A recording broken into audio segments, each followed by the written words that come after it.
हम मिलजुल करके हमारी समस्याओं पर चर्चा भी कर सकते हैं और समाधान भी कर सकते हैं। India and Pakistan have all the issues are of bilateral nature, and we do not want to give pains to any country in the world to in fact try to do anything in this, because these issues are bilateral. And I trust that before 1947, when we were one country, that even afterwards we can find solutions through discussions. Mr. President, is that office on the table? I'm here. I have a very good relationship with both gentlemen, and I'm here. If for any reason, but I think they can do it themselves very well. They've been doing it for a long time. President, the Chinese have said today publicly that it's more low-level calls that have happened, and they're downplaying the significance of the calls to the U.S. administration. I don't know what you mean by that. Low level? The vice premier is low level? I don't think so. What's in your mind there, low level?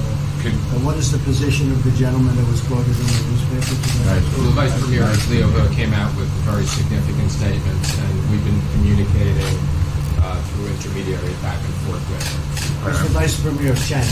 Yes, sir, I understand. That's not low level. I understand, I agree. I was just, there was a statement that the spokesman for Foreign Ministry said they weren't aware of the calls happening. I don't know about his There's been communication at the highest level.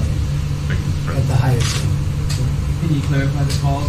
No, I don't want to. We don't want to go into. We don't want to go into. Hey, look, in the meantime, our country is doing great. We're doing great. The Prime Minister just congratulated me. Everybody that's met has congratulated us on the job we're doing in the United States with our economy. Our economy is phenomenal, best it's ever been.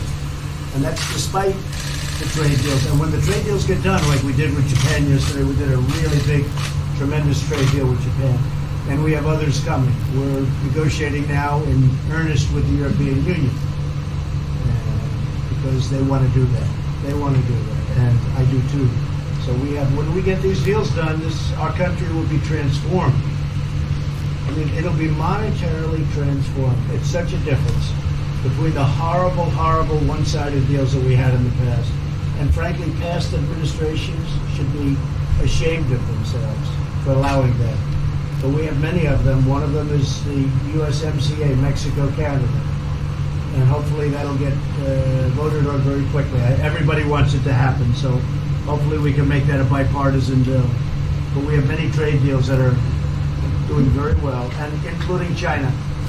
And I think it was necessary to go through this, you would say a rough patch, but I'd say maybe much more than a rough patch. But that's okay, because we've been paid billions and billions of dollars.